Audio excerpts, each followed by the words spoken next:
All right, I think we will give it one more minute, then we'll get started here.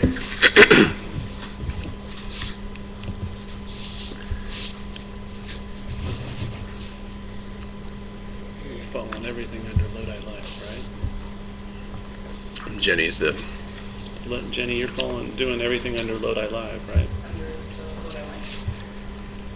The hashtag to follow is Lodi Live? I think they're using that, but we said use Lodi Wine or Lodi Native.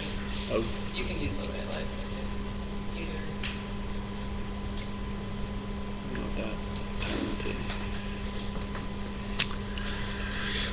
All right, I think we will get started. I'd want to welcome everyone out there to the Lodi Wines Brand Live Lodi Native Wine Tasting here in sunny Lodi, California today.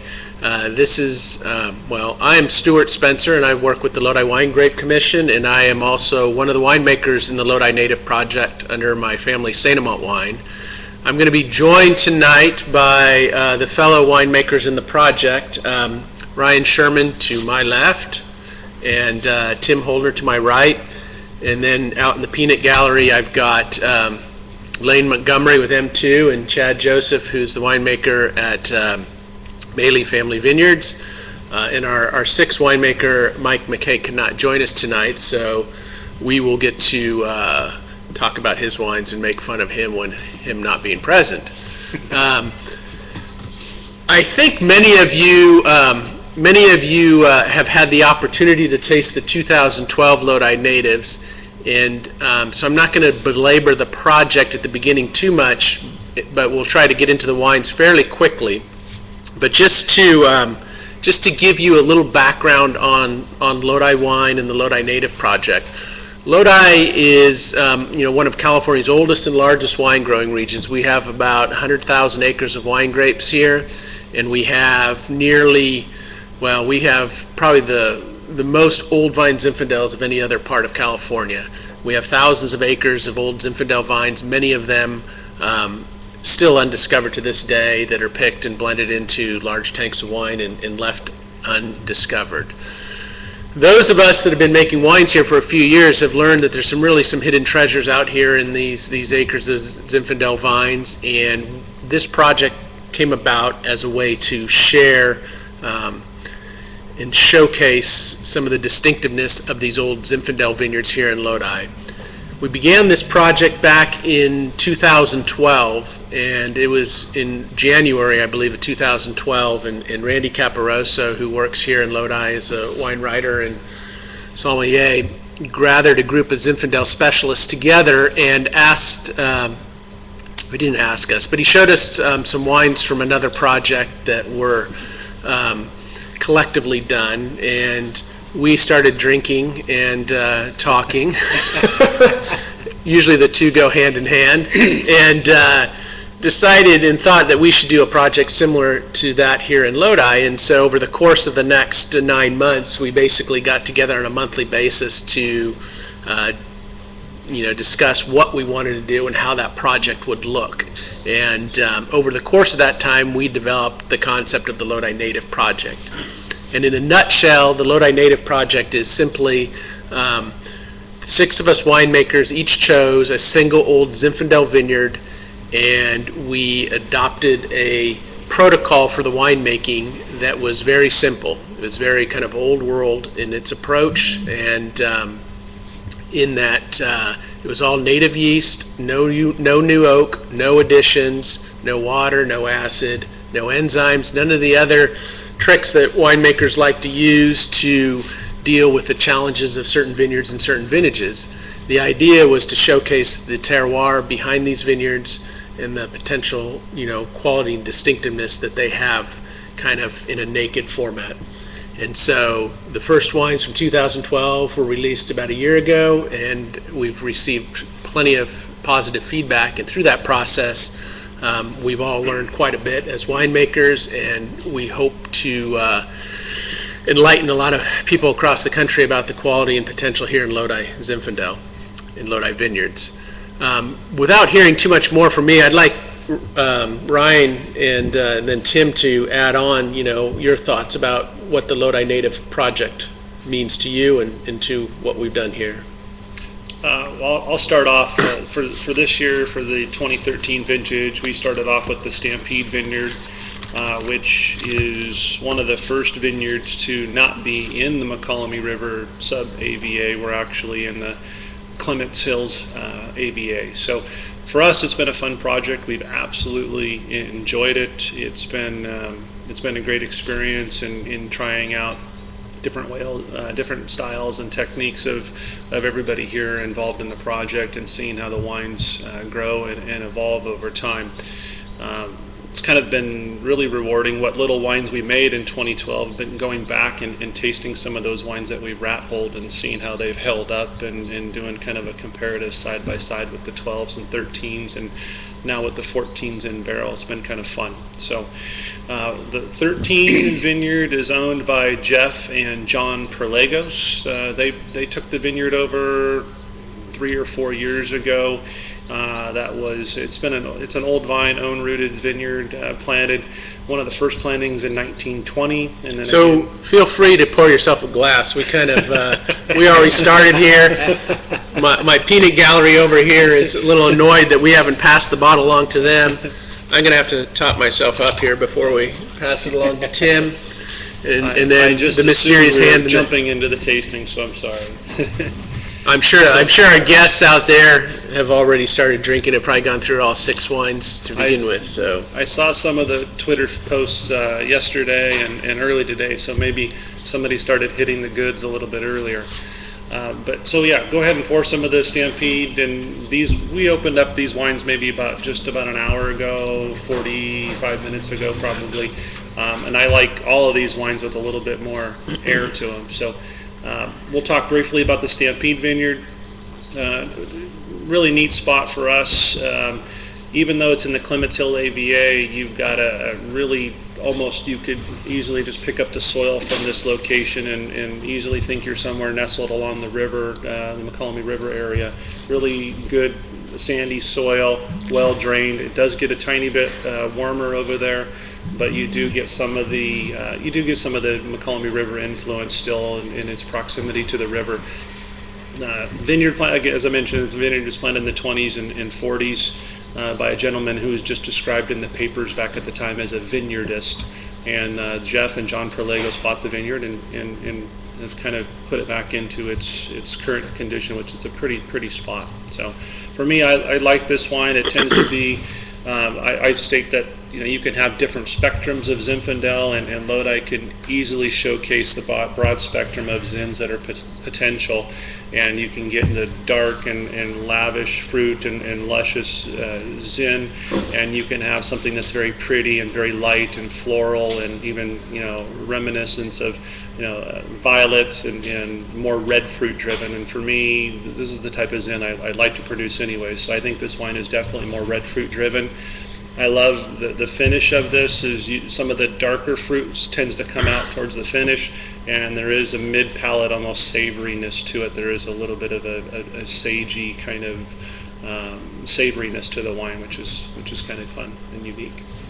So, Jenny, you're going to have to help me because I can't read that screen if there are any questions. So Dizelle just said that you're the prettiest of the Lodi natives out here, and I think that's a shot at Velvet Elvis over there in the peanut gallery, which is Layne McDonald. But hopefully, Dizelle, I love you, man. I hope you meant the wine was pretty. I think that's Dizelle. I'm not sure if my vine spot is, but. You're definitely the prettiest. How does the Stampede compare to the Century Block you worked with last year? Was one of the questions that popped up.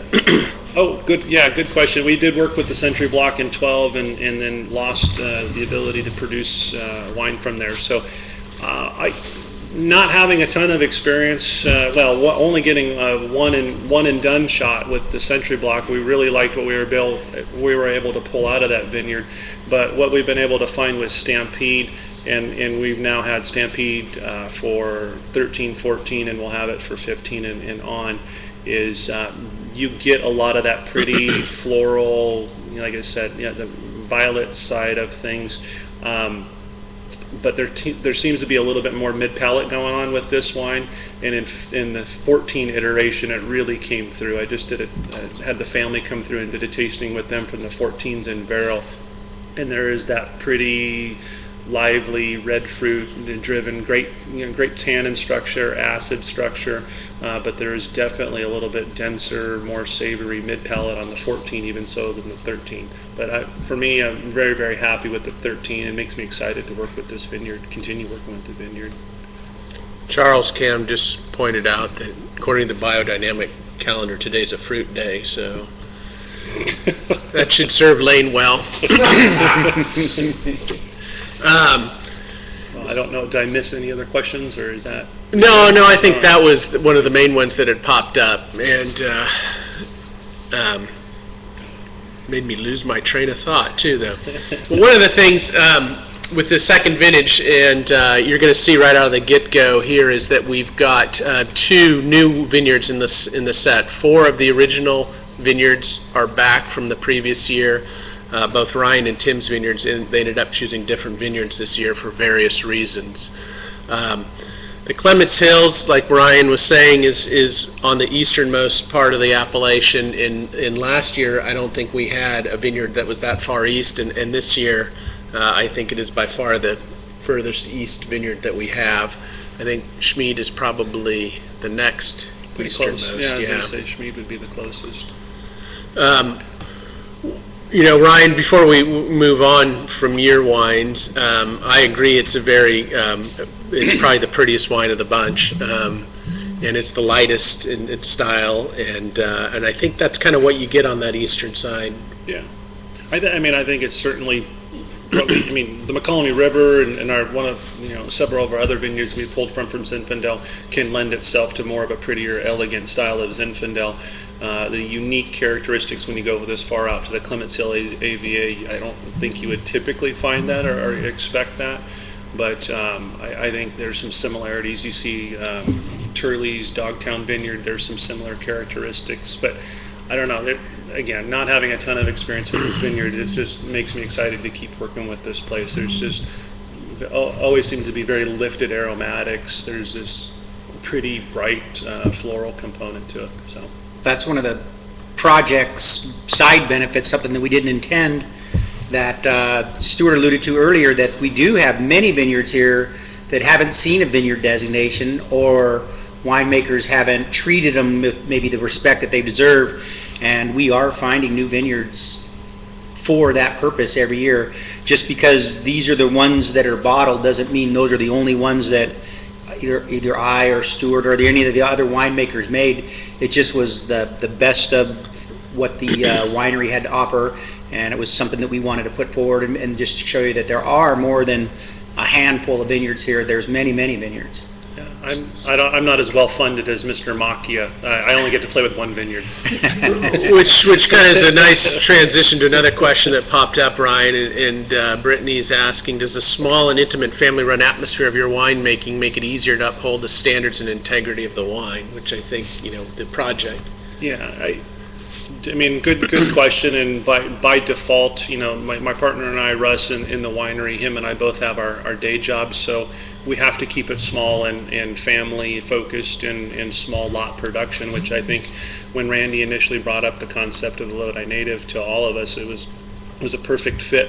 And talking with Randy, I'm like, well, sure, I already do 25 and 50 case lots, experimenting with different things in our place, and very similar to the protocol that we employ anyways. I might incorporate a few new barrels here or there, but all production for our winery, we do maybe 60 barrels worth of wine in 9 to 10 different lots. So exceptionally small lot projects, and the only way to keep the quality to the standards we want is to be super hands-on with it. Well, and I think it also touches on another aspect in a project like this. I think you're not going to see big wineries doing things like this. Wineries that are driven first and foremost by a bottom line. I mean, this project, when we went into it, had its inherent risks in it, and the first being is that you had to pour your wine down the drain, which was just like pouring money down the drain. fortunately, none of us had to do that, but you know, when you're a small family operation like the majority of us are here, it allows you that opportunity to take risks, and you either, you know, see the benefits of it, or you get kicked in the shins by your family members and say, what the hell are you thinking?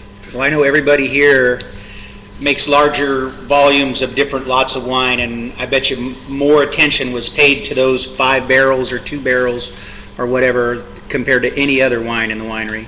I know it was at our place. Yes. Yeah, that first vintage, we all wanted to make sure we didn't screw up those first 2 barrels of wine. We didn't want to be the guy that stood out. There's a bit of peer pressure involved in that too. James was asking on the price points of the wines, and all 6 wines are priced at $35 a bottle. The set can be purchased directly from the Lodi Wine Visitor Center for $180 a set too. So, and that's at this point in time the only place you can get the complete set. But yes, that's the price point. So, Hell of a bargain. yes, it is. Well, we got to move on to... Yep, we're going to move on to Mr. Holdener and his Schmied Ranch, Zinfandel. One of our guests in Philly has jumped ahead and is pointing out the juxtaposition of the 2 wines. Let me give up some. Yeah. And so, Tim, why don't you start off telling us a little bit about Schmied Vineyard and Schmied Ranch. Well, the Schmied Ranch is located right in a bend on the McCallum River. It's as the crows flies, maybe 3 or 4 miles away from the previous wine you just tasted, but it's in quite a different area than I would say than the Stampede Ranch is. Since it's a little bit closer to the Delta, we do get cooler breezes earlier. Not as cool as, say, the west side of Lodi is. I mean, but it definitely has an impact. It's in a neighborhood that's kind of becoming the high rent district for the Lodi appellation. You can see the Turley's got a vineyard there, Teagan's got a vineyard there, Joe Peterson's son has a vineyard there, so it's a really nice area. People have noticed that area. They have gone in there and reworked some of these vineyards and turned what at one time might have been a scraggly vineyard or something that wasn't getting the respect that it deserves into something really special. And the Schmied family was one of the first to do that. I went out there and looked at that vineyard, and if I could have every one of my farmers look at that vineyard, that's exactly the way that I'd want it to be taken care of, and I knew it'd be a special vineyard to make wine out of, so I absolutely had to put this in the Lodi Natives project this year. So that's why this one was chosen. It was one of my favorite in the vineyard, and it turned out to be one of my favorite in the cellar as well. And working with the Lodi Natives here, like I said, we are finding some of these jewels, but we also get to showcase them. You could taste through these wines here, and the winemaking protocols were made exactly the same. They might have been picked on different dates. Some of them might have a little bit higher alcohols, but I think they truly do show a sense of place. It shows that Lodi can produce wines that are low alcohol and elegant, and everyone knows the opposite end of that spectrum, but we can make wines everywhere in between as well. So we try to do our best to show you what the vineyards taste like. So that's one of my favorite things about this project. We get to get up every morning, we get to go out and taste the grapes when they're getting close to being harvested, and we know the vineyards taste different. We know they can, most of them can make good wine, but they make very different wines. So it's really nice to be able to bring that to you with the winemaker's hands basically tied, and it's just an expression of where the grapes come from. Tim, the first year you probably went into this kicking and screaming the most. And you've had a long history with your commercial Zinfandels going back 15 years now? Yep. And have had a lot of success. And you were convinced before we started that the native Zins were going to be horrible wines. I don't know if I would say horrible, but I definitely would say they were going to be a challenge to make, and there wasn't, the focus on quality wasn't there from the beginning. What our focus was on was highlighting the vineyards and letting the vineyards show through, and I was a little bit nervous about waking up in the morning and going out in the vineyard with the thought of making mediocre wine. Well, that's absolutely not the way it turned out. All these wines are amazing. Some of my highest personal scores, if that's how you want to measure a wine success, have been through this project. So that fear was completely unfounded. And besides that, I learned a whole new way of making wine, and I'm using the native protocol on many different lots of Zinfandel, as well as Sangiovese and Barberas in my winery now. How many different Zinfandel vineyards are you working with? Well, I've always said I've never met a Zinfandel vineyard I didn't like. But we probably do about 15 different Zins, sometimes up to 20. And then as a general rule, we release about 10 of them to the public. Some of them go into my mischievous blend. Doesn't mean that they were inferior, it just wasn't really what I was looking for. Or maybe it's a new vineyard that I just started working with and I picked it too early or picked it too late, or just need a little bit more experience in there before we make it a vineyard designate. One of our commenters was asking if this was aged in French oak. It actually was. The rules were that there was to be no new barrels in there, but you know, if we're going to make something that we're going to stand behind the camera and talk about, we might as well do the best we can. So yeah, they're actually hybrid barrels. They are American oak staves on the outside with French oak heads. Brittany's also asking, was there any influence from the dairy farming days in the vineyard, do you think? You certainly don't see it out there. I mean, it is fertile and really sandy soil, but you know, the vines were pruned such that you didn't see a big, vigorous growth in the vineyard. It wasn't something that was noticeable in the vineyard at the time. Well, and if this vineyard was planted in like 1917 or 18, somewhere in there, I would think any residual nitrogen would have been used up a long time ago from the extra fertilizer from the dairy. Especially during the white Zinfandel craze. So you had said now that you're using this protocol on many of your other lots. Now, what is it about the native yeast fermentation that you particularly like? Well, to me, it's kind of like having a store-bought chicken or eating a game bird. It adds another dimensions to your wine. It is another tool that we have to bring out something in the vineyard that, say, commercial yeast and traditional winemaking techniques do not achieve. It is something that we lose a little bit of sleep during the fermentation because they start a lot later, they last a lot longer, there's a lot more chances for things to go wrong. You got to be patient through the secondary fermentation, because one of the stipulations was no adding malolactic yeast cultures to them. But I think come around this time of the year from last year's harvest, you're starting to see the results, and you're starting to see a wine that has a little bit more depth than the wines made picked identical, but you know, made on my commercial way. So last year you used the Noma Ranch, which to me is one of the most unique vineyards in Lodi. You don't see anything quite like it out there. What was it about that vineyard in this vintage that didn't lend itself well to the native project? Well, as you know, when you don't add commercial yeast, sometimes the native yeast can't get the fermentation done. And we did start the project. We did pick early. We picked around 23 sugar. But the Zinfandel just kept soaking up. As you know, it's notorious for doing that.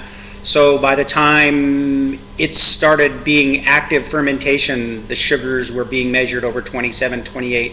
And I just didn't think that this was going to be a commercially viable lot at that time if I didn't add yeast. So the Noma Ranch Zinfandel is basically a dry farmed vineyard with extremely low yields, and so after working with that vineyard for over 10 years, I've learned that you can pick in what is considered normal sugar levels but you're always going to soak up 3 to 4 points because it is so concentrated and the yields are less than a ton an acre out there. So, a couple of questions have popped up, and I'll try and cover them here quickly. But one of the questions was, how many Zins do you guys make, Tim? I have to go and see because we don't release them all at one time. But it's probably over 10 right now. We need to call Lonnie. Yeah. That's his wife. Once it's bottled, it's not my problem anymore. Falls into the different column, sales column. One of the other questions that's popped up too,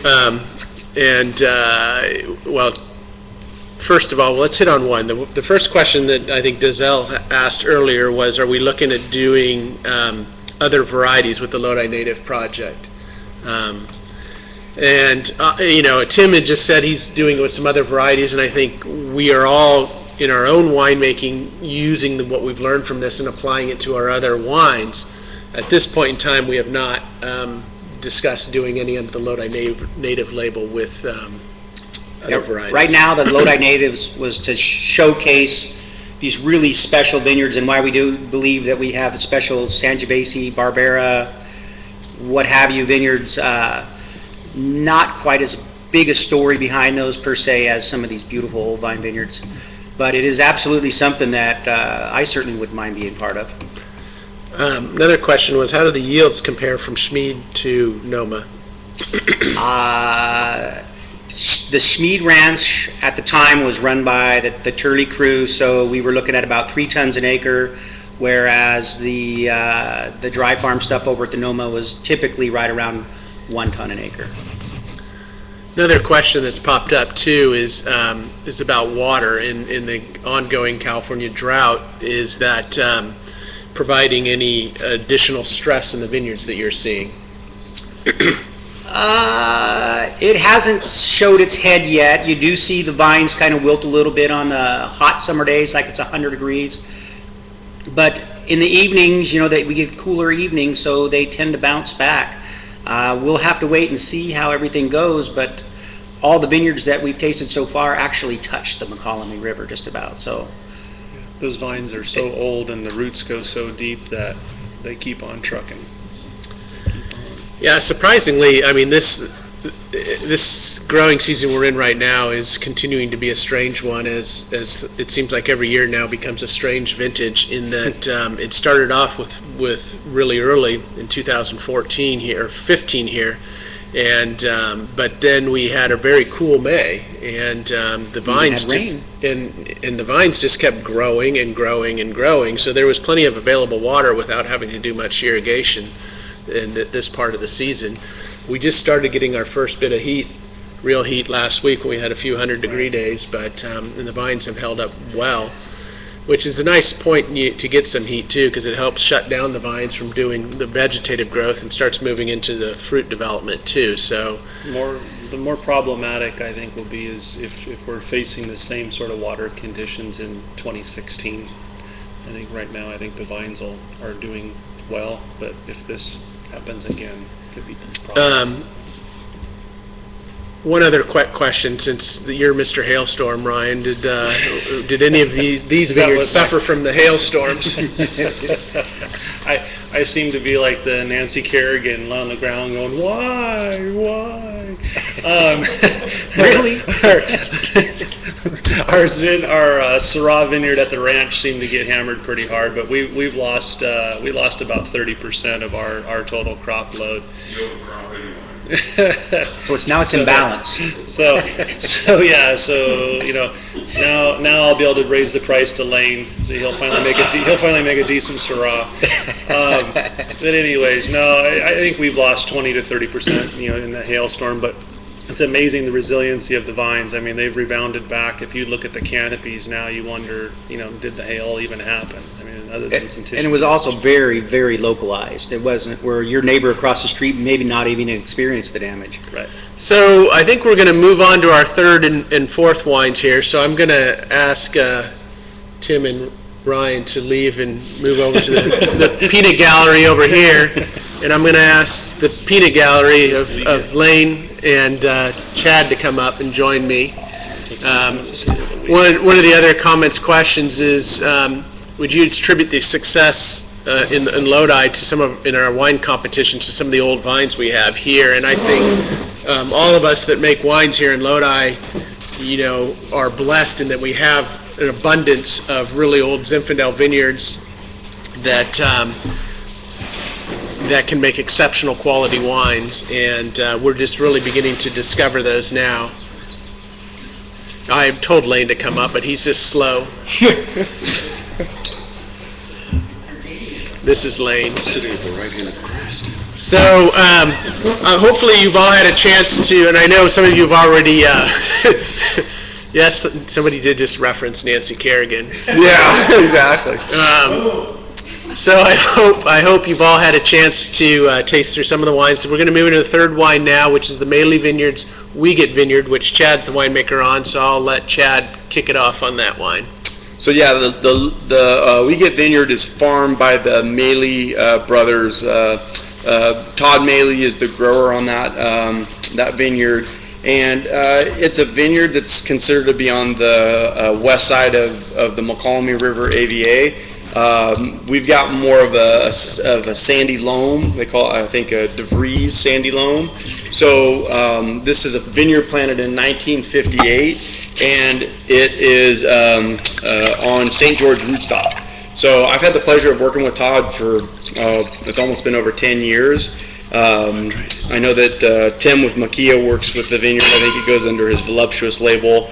It's always kind of a silkier, fuller style Zinfandel, and I think that you'll find with the St. George rootstock, you tend to find more of a herbal kind of a note to the wine. 2013 was kind of unique because in 2012 we did some whole cluster in the fermentation, and in 2013 we actually used a piece of equipment that was on loan to me for trial, and I thought it would be really interesting to include it in this project and kind of learn from it for myself. That was called Palanque, which was the commercial name of the equipment, and actually removed any raisin or shot berry, which is the little green berries that don't get pollinated at bloom, and it removed any jacks, which is the green stemmy part. So essentially we went from including those components with whole cluster to removing them on the 2013. So for me, what I learned is, personally, I actually like the inclusion of stem phenolics in a fermentation for the Zinfandel. We had very similar alcohol with the 12 versus the 13, and basically our whole program, as far as, we use very neutral oak barrels. They're at least 5 years old. We still ferment in the half-ton bins, and the fermentation kinetics were basically the same as 2012. So that's kind of the difference between the 12 and the 13 with the way we handle the grapes. And 13 was a lower yield. We probably got 3 tons to the acre. That's a little more vigorous vineyard, but I find that it's in balance, so I don't mind. I don't think you can necessarily always say tonnage. The more tons equates to less quality. Some people only say, 1 ton per acre. I think it gives a different style and these are planted in 1958, so I think these vines can actually carry a little more crop and still be in balance. So this one seems richer to me than the 2012 did. Yeah, I think you'll see that. I think you'll see a richer, and I want to say silkier tannin structure. I think those stem phenolics, they give it more of a tannin aftertaste. They kind of carry in the finish, whether you like that or not, is totally personal taste preference. One of the other questions popping up here too, and we haven't figured this one out, but has this Lodi Native project inspired other winemakers in the region? And I would say yes, it has. I think one of the benefits of this project, or some of the hidden benefits of this project that I don't think any of us expected when we got into it, was one, working together as a group of 6 here. I think we've learned a lot just getting together on a regular basis, tasting wines, and kind of sharing open book style what we're doing and how it's working. And secondly, the success we've had with it has inspired a whole bunch of other winemakers to get involved as well too. And with the 2012 14 vintage, we had an additional 5 winemakers participate in this program. We haven't quite figured out, are we going to stick to 6 wines that are in the finished product, or are we going to incorporate all 11 wines, or how we're going to deal with that. We're still kind of working through those things, but I think for me, that is one of the benefits of this project. If it's helping kind of elevate the region as a whole, as well as just kind of developing, you know, new styles of wines coming from the area, to kind of broadening the picture of what's being made here in Lodi. Yeah, I think it's kind of interesting, and for a lot of us, I mean, we all have a lot of belief that, you know, in this project, and we wouldn't do it if we didn't believe it was possible.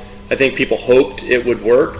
I think now we're at the point where there's a lot of faith, and I think you see a lot of winemakers now that see that hey, you can be minimalistic, that there are outstanding vineyards here, and it's a kind of a progression. It's cool what's happening in Lodi. We all believe in Lodi, and we all know, but you're seeing kind of the treasures being unlocked, and this kind of is another step in the process for other winemakers to say, hey, risk a little, go out there, get these vines, get these vineyards, and in my case, it's kind of unique because I'm actually working with a grower, Todd, who is vested in this as well, to where, you know, he's out there growing this grape specifically to go into this program, and he's putting his name on it, and I think that's exciting. So I think that's neat to see people have faith that that it's totally possible and kind of take it to the next level. You have anything to add? The project was originally proposed to 20-plus wineries, winemakers, and we were the only 6 gullible enough to do it. And it has caught the attention of other producers in town and got them to rethink some things, for sure. Yeah. Because, hey, we can, yeah, it's proven its point. Carolyn in Florida said this is dangerously drinkable. And I think that's where Tim got the voluptuous name for this vineyard. Yeah. Layne, you've worked with this vineyard as well for a number of years. What would you add to the conversation on it? I started with it just as a filler, an experimental vineyard. I was skeptical of it until I mean, we've been together on this since 2012, and I was skeptical of the vineyard. Chad proved me wrong, and I've become quite a fan of it. I source some fruit from there myself, 5-10 tons a year, and it's, for me and for my style of wine, it really works for us, and my buyers, customers are really loving it. It's got a complexity that you don't really see in this one. To me, this one's a little more, what do you call it, Timmy? Voluptuous? I like it when it's a little more jaggy, a little around the edges. Velvet Elvis was already taken. Yeah, we're going to have to wait before we get into the Velvet Elvis discussion, because we will get totally derailed there. And for those that don't know what we're talking about, we'll get to that soon, I promise. I'm a convert to this vineyard. We got to get Todd Maley to wake up and smell the coffee and, you know, get better as a grape grower, but he's getting there. Well, I think it just shows. I think, you know, even with minimalist intervention, there's still a lot that you can do with how you handle the grapes. I like the 2012 version better than this one. Yeah. No. This went through the extensive voodoo you do. Yeah. With the sorting of the fruit and all that. And we as a group, the 2012, that wine had numerous personalities, multiple personalities. Yeah. And as it spent more time in the bottle, it stopped being so freaking weird and got really good. And we were all just like, oh, that stuff really sucks today. And then a month later, you're like, this isn't the same wine. Yeah. It was amazing how it evolves. One of the other questions is, why did other winemakers shy away from it? I think, first, most of them thought we were crazy. And secondly, there's inherent... They were right. And secondly, there's just risk in doing something like this. And, Zinfandel is not the easiest variety to go native with. It's tendency... Especially in a warmer vintage. Climate, warmer vintage. It has a tendency, the sugars, to creep up on you, and you end up with a high sugar in your fermentation, and trying to go native yeast on it, you can run into some potential real problems. Yeah, I think you really, a lot of times people react, like you were saying, you get the grapes in, and as a winemaker you want to manipulate and react, and then so when you go to a winemaker, and we all have huge egos, and you go, you can't do anything, that means that you have to have total faith in your fruit source. Tim said that best a long time ago. You struggle all year to make the vineyard do its thing, and pruning, shoot thinning, cropping, vineyard management, and then you harvest the grapes, and then, whoa, you can't do anything. Right. But I think that's the essence of good winemaking, is you do, and that's what's great about Lodi. We have such a unique place that every year we always end up with good special fruit, and it always is just a matter of capturing that, and that's why, like with this We Get vineyard, there's so many different personalities, like you're saying. There's so many different things I can get out of that vineyard. It still amazes me. Every time I work with it, I get something new, So, John from Minnesota wants to know if any of these are a food wine, because he doesn't see any ketchup on the table. God. Just don't answer. I'm not going to answer. He's baiting you. Yeah. We need to move on, and Layne's one of his favorite sayings is that people say it's a food wine when it's not very good. So. Yeah, food wine is code for this sucks unless there's ketchup. So, moving on, since we're going to run out of time if we get into that discussion too much, and I will get to some of those other questions in a bit about comparing the different styles of winemaking. But I want to move on to the fourth wine tonight, which is McCay's Trulux Vineyard Zinfandel. Mike couldn't be with us this evening, so he's left you guys in our hands to talk about him and his wine. So this is our chance.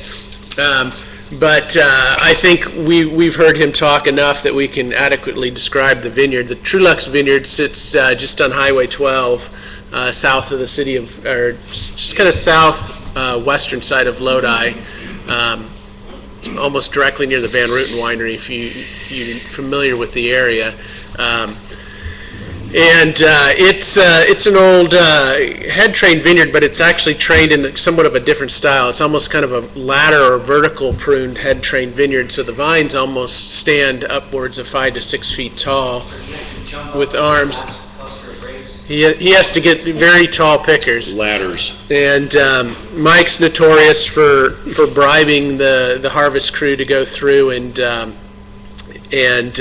cherry pick the vines to get the best grapes for his wines by picking this vine and then skipping that vine and then going to the next vine and picking that one and picking 10 clusters from this one and 3 from that one. At least that's what he says. But I've seen it. You've seen it? Oh yeah, that's what he does. I think he must bribe the pickers fairly well, because they would think he's crazy. Yeah. But well, that's a given. do you want to add anything on the vineyard, Chad? I think it was planted in the 40s. Yeah. It's also in St. George, if I'm not mistaken. It has a real long, loose cluster. It's very similar, kind of like We Get. It's almost little berries like Cabernet, but it's a very elongated cluster. And it's farmed by Keith Watts, and the Watts family has had a long history of farming some pretty distinct vineyards in Lodi for a long time. So there's the heritage there of the family that's farmed that. It's also a very versatile Zinfandel. I've seen it made in different styles, and it's real receptive. And Mike's been kind of, before this project got started, Mike was somebody who championed kind of native fermentations and minimalist approach with a limited amount of oak. So I think this fits right into what he did before and currently continues to do. I love it because he always gets this real neat minerality in his wines.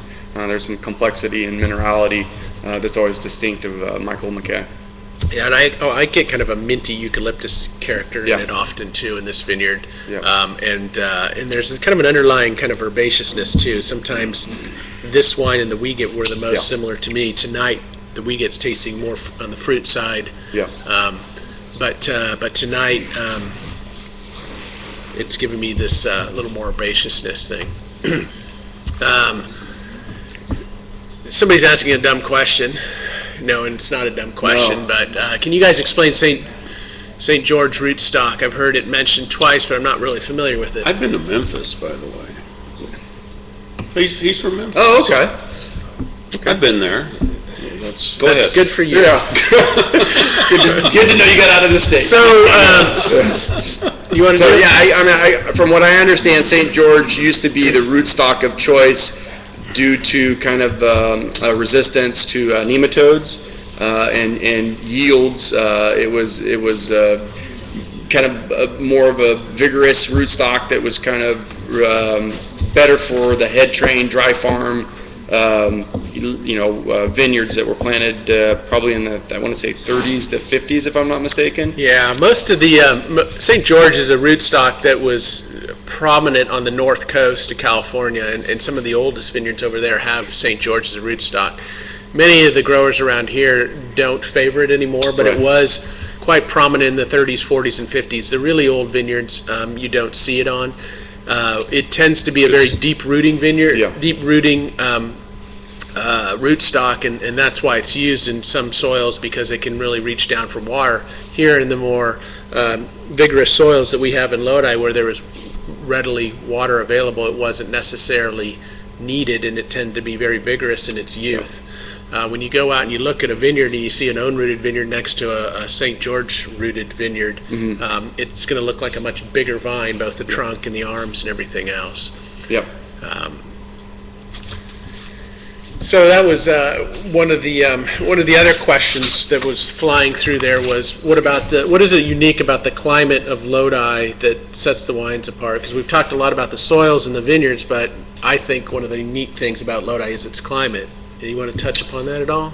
Yeah, I mean, we get the warm days needed for ripening. Zinfandel absolutely loves those nice warm days. The key is at nighttime, vines need kind of what they call a dark period or a dark cycle, and cooler temperatures promote the things the vines do in that dark cycle.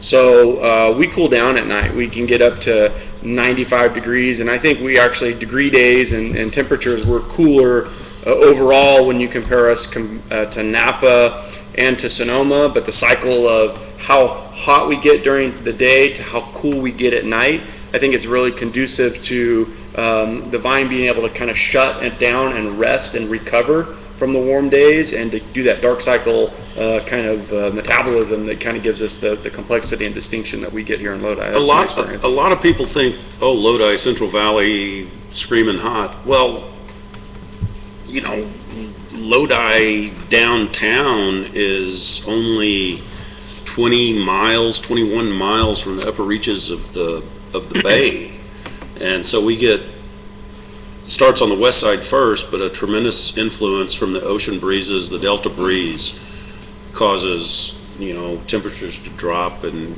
creates that great dark period. Yeah, I kid you not. We've actually had instances of seals crossing the highway here. And they come up through the delta and have been known crossing the highway. I don't know why a seal chose to cross the highway, but it did. What did the chicken He was looking for you. No.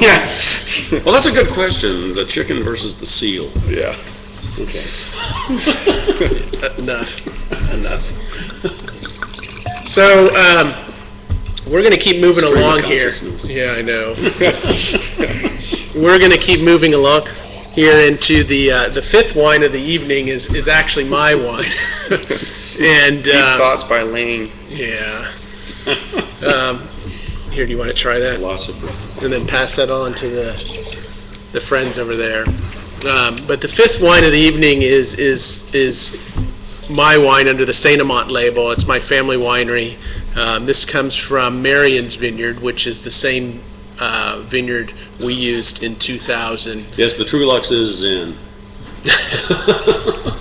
Which is the same vineyard we used in 2012. It's an old vineyard planted in 1901, own-rooted, head-trained vineyard.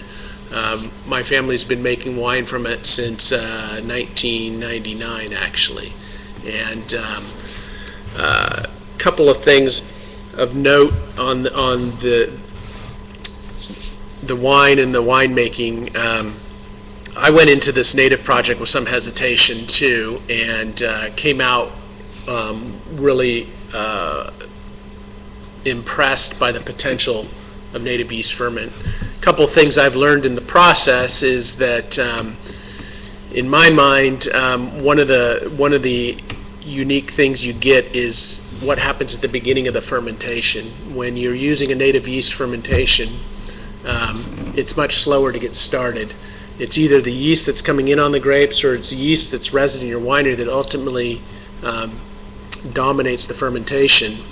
And it's the Saccharomyces yeast which ends up dominating and finishing you out. That comes in on the grapes, it's in on the winery, but there's all other sorts of yeast that are in on the grapes from funny sounding names that also ferment, but they tend to ferment at very low levels. So they'll maybe ferment in the first 2 to 3 bricks of the wine, and when you're waiting for your Saccharomyces yeast to get going, in a native fermentation, that process is much slower. When you're inoculating, you're getting measured doses. You're usually giving it yeast food, basically, to get its help, get it started, and it will really kick it into gear quickly. And so, for me, one of the things I've noticed between, because we make this wine both as in a commercial version, which is done with selected yeast and inoculated, as well as the native yeast, is in the native yeast ferment, I get a much more savory quality in the wines, and I often see that in the finish of the wine. I also find the aromatics to be much more expressive and interesting, and I think that comes from some of the native yeasts that are happening at the beginning of the fermentation. Yeah, I want to just add, it was kind of neat, a lot of this, along this project, we were able to talk with Greg LaFollette, and he came, and he's kind of an expert and has done a lot of research on native fermentations. And I think it's interesting with what Stuart's saying, that when you don't add nutrients, or when you have relying on what's naturally there in the grapes for the yeast to metabolize, you end up with byproducts the yeast produce, which normally commercially yeast wouldn't produce. You force them kind of in a different, so we're being able to derive things that are there in the grapes, there in the vineyard, and we're showing, like he's saying, the savory notes. These are different metabolites that normally don't get expressed, because in commercial wineries they typically add nitrogen, and you rely on commercial yeast, and so they just basically turn sugar to alcohol, and they don't metabolize the amino acids and get deep down and liberate some of those flavors that you would find in the vineyard by forcing the yeast to go to different amino acids and nutrients. One of the other questions was about the tannins in this wine too, and I think this wine in this vineyard, both in our native ferment version and our commercial version, always delivers kind of a silky texture to it, and I think that's just something about the vineyard and the tannin structure that comes through. A few of the other things I've learned too in this process is harvesting is very critical in this. And in the first vintage out, we all tried to be smart and pick at lower sugars, and so that we wouldn't get the higher sugars and the potentially stuck fermentation. But that didn't always work. And the first mistake I had was at the first vintage we picked it, the grower was picking some other stuff that day, and it ended up being a hot September day, and so the grapes weren't picked until later in the day, and they came into the winery very warm, and the fermentation just took off on me, and I ended up with all sorts of weird funky off aromas. We ended up picking it again a week later, and this time we picked it, first thing in the morning. Grapes came in at 50-some degrees, and it took about a week before the fermentation got started. And since then, usually, if I'm going to do a native yeast fermentation, I make sure we get them picked first thing in the morning, and then they come in cold. If they're coming in hot, I'm not going to try and do that, because it's a recipe for disaster. Exactly. It's an interesting question. Best piece of advice your parents passed down to you that inspired your crafting experience? I think one of the things that I always try to go by when doing these sort of things or anything is don't be afraid to fail. If you fail to try, you failed. But if you're trying and you're trying to do something, and you kind of have something, hey, if you fail trying, then you're not failing. So that's, you know, that's my piece of advice. Yeah, I mean, that's, you have to, that's how, yeah, you have to kind of fall on your face to learn not to do stuff, you know, so it's an interesting comment. How about you, Layne? What did your parents tell you? My parents told me that wine is the devil's Kool-Aid. Don't touch it. And so you went right to it.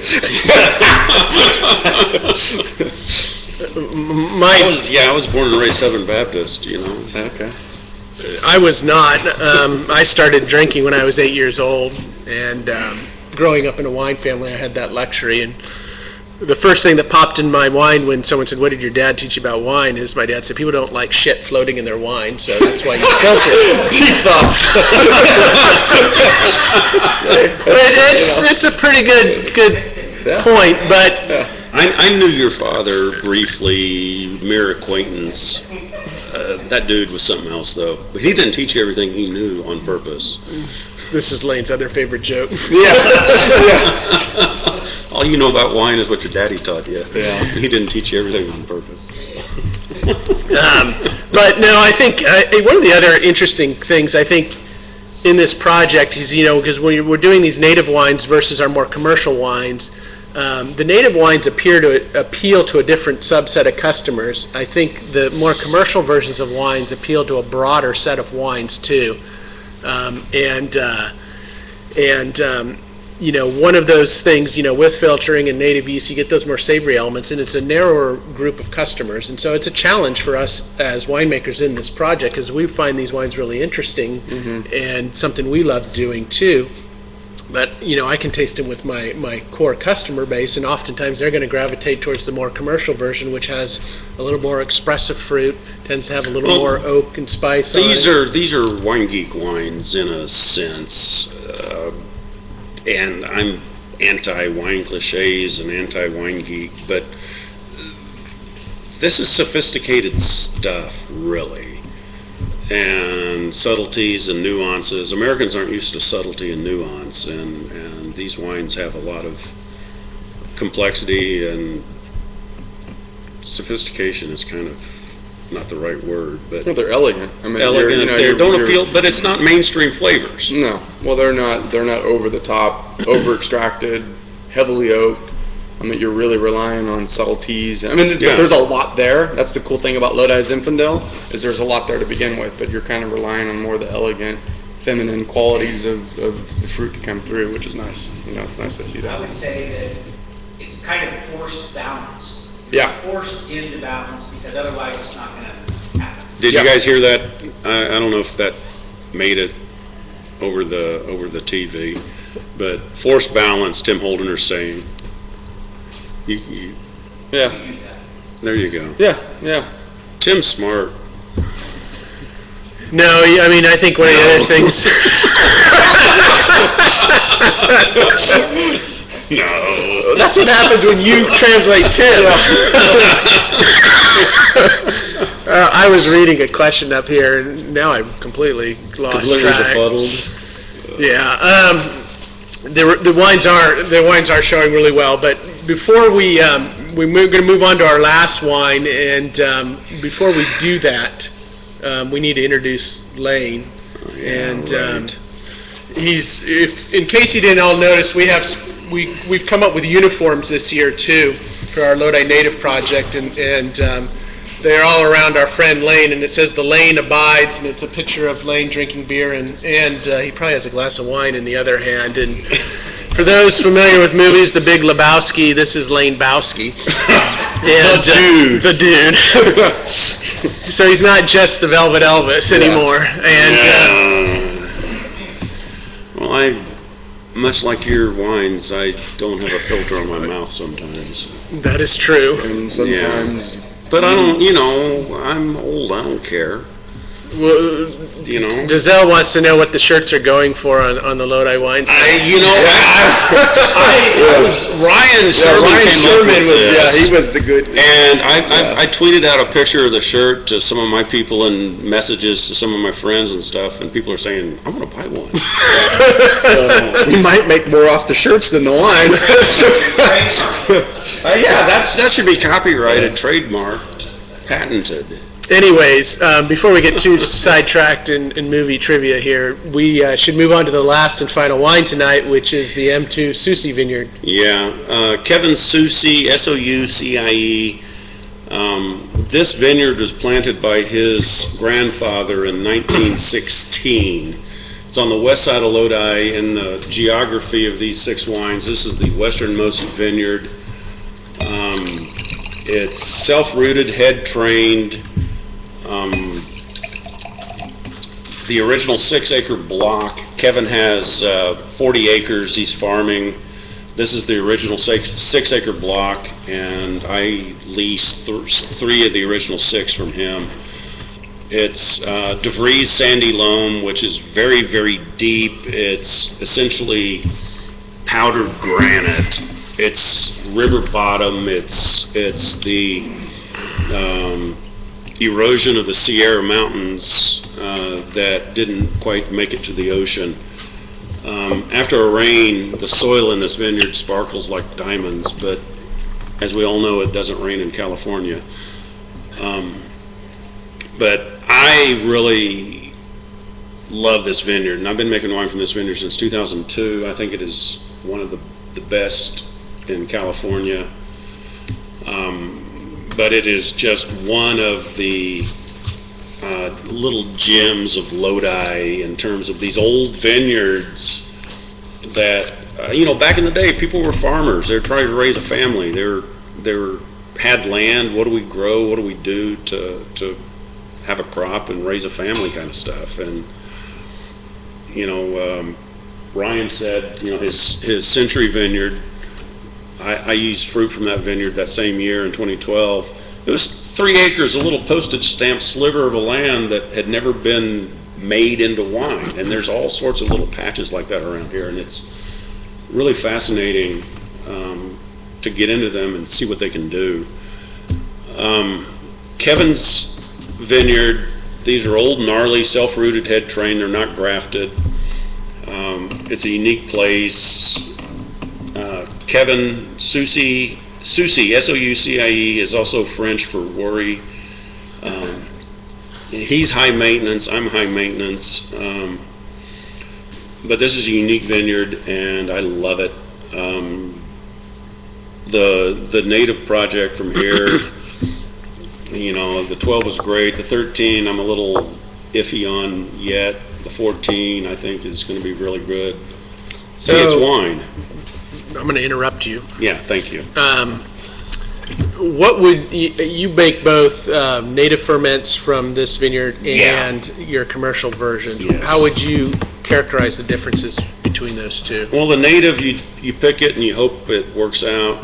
My mid-tier, my old vine Zen, our mainstay, we do 1,000 cases a year roughly of that. We'll oak it, we'll tweak it, we'll use the winemaking voodoo. The Velvet Elvis they were joking about is an exercise in crop load and vineyard management. A huge wine deliberately over the top, but it's pretty damn good. And it's interesting to see how winemaking can influence and create tremendously different flavors from the same patch of vines. And what I've learned from this project is that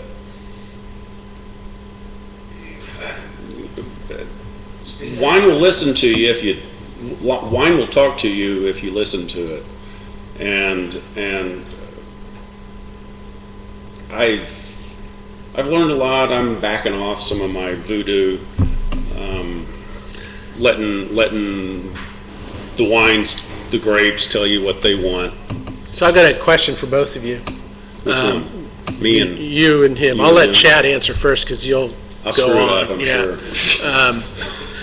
So do you think, you know, in your experience with this, do you think the native ferments is a more expressive of the site in the vineyard than your commercial versions? Yeah, I do. I think it gives you a chance to get more of the hidden characteristics of that vineyard out, and the subtleties kind of expose that.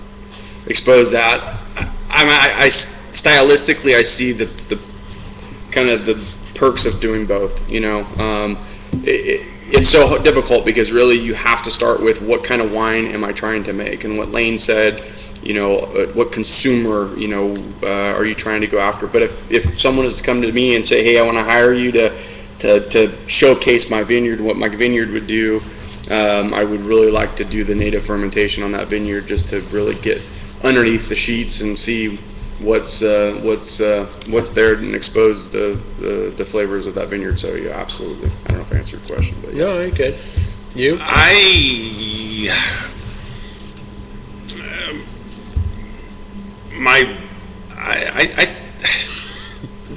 I'm at a loss for words. The Lodi Native stuff.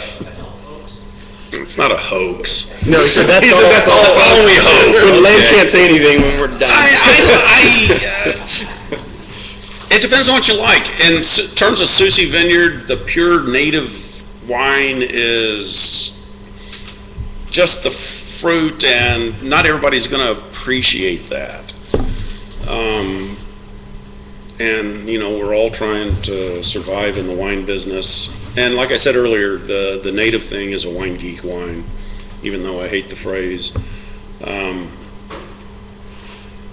don't know. It's interesting. I don't have a good answer. So. It's got to be a good tasting for the future. Is maybe taste some of these natives against the commercial version. Yeah, I did that in 2012 with my stuff with wine club people, and it's revealing. It's very interesting. You know, I kind of think, and there's not a single answer to any of it. So. No, I don't think there's. I kind of think though, with sustainability and kind of an ideal world, the minimalistic approach to where we're farming, and we're getting there. We're slowly moving there, but getting to a point to where you're doing things out in the vineyard that are sustainable. You're doing things in the winery are sustainable. I think the less bags of stuff you open up, or the less packaged stuff you have to open. That's what's cool about this is. You know, the resources that we put in them, this is natural wine. This is the way wine was made, you know, in Jesus' time or whatever. This is, you know, that's that's a sexy romantic thing to me, to kind of think about getting back to just making natural wine. You know, it's kind of cool. Cool. I think one of the things that to do these wines and do them well requires the attention in the vineyard more so than a commercial version. You know, with all the tools available to us as winemakers, a lot of those things are crutches and to make it easy to fix wines that may come into the winery, grapes come into the winery not in good condition. But when you're going native and doing it this way, you really have to pay attention to your farming practices. Mm-hmm. And I think that is a good thing. And I think that's not only helping us individually elevate our wines, and it's not that we weren't doing that level of attention before, but we're taking it to a new level. Mm-hmm. But I think the idea is starting to permeate out with other growers and vintners here that are seeing what's going on here, and hopefully that will help elevate the area as well, too. But, you know, also at the same time, if you have to fix what comes in from the vineyard, maybe you need a better vineyard. I mean... No, you'd be a better farmer. Right, okay. Yeah. They go hand in hand, though. They go hand in hand. And yeah, and that was my point, is that it's about paying attention in the vineyard and managing your vineyard and adapting it to what is happening in that individual season. You know, the grower will say, well, that was a 100-point wine when it left the vineyard. What'd you do to it? So. Well, I mean, ultimately, the goal as a winemaker is not to... 20 points away. It took 20 points away. Yeah, you're trying not to mess up the perfect fruit that we get. So... Yeah. We have about 5 minutes left of our hour and 15 we said we go. If we have any final questions, please fire them away. One of the things I think just kind of in retrospect, Chad, would you say how do the 2012s compare to the 2013s in totality as a set of wines? Yeah, I think we got more concentration in 2013. I think you're seeing a little more, the 2012s you'll see a little more elegance and lightness to the wines. I think in 2013 you're seeing more concentration. You're seeing the wines be a little more ripe and lush and jammy, so to say. But in 2012 I thought the wines were a little lighter for my taste. Do you want to add anything to that? I didn't know. Yeah, no, I would definitely agree. I mean, both 2012 and 2013 were very big crop years. We had very good yields in the old Zinfandel vineyards. In mine, in particular, 115-year-old vineyard, we had almost 4 tons in 12 and about 3 3/4 a ton to the acre in 2013. 2014 was 2 tons to the acre. Yeah. Yeah, 2014 is going to be big concentrated wines. Yeah, they are. And, you know, I think that's the other aspect of this is we really have to make wines of the season, too. And each vintage delivers many differences here. You know, the old adage on California is that they're always good vintages. But, you know, those of us that are working out in the vineyards and see it day in and day out, they're definitely not the same year in and year out. Yeah. And that's a tricky bit, too, you know. Again, that goes to the sophistication of the consumer to understand that each year is going to be different, and you know the factories are homogenizing everything, and the vintage really is irrelevant. But these wines are dependent on the weather and the growing season, and it's farming. Okay. Well, I think we will about wrap it up for the evening, guys. I want to thank you all for joining us this evening. I want to thank Charles Combe for helping coordinate all you guys. I want to thank Jenny and Carmen here with the Wine Grape Commission for doing all the back end stuff on the computers, and Tim, Ryan, Layne, and Chad. Thank you all for being here this evening as well. And we will see you next time at Lodi Brand Live. Yeah, tasting. Carmen does a good job. Carmen's a great guy.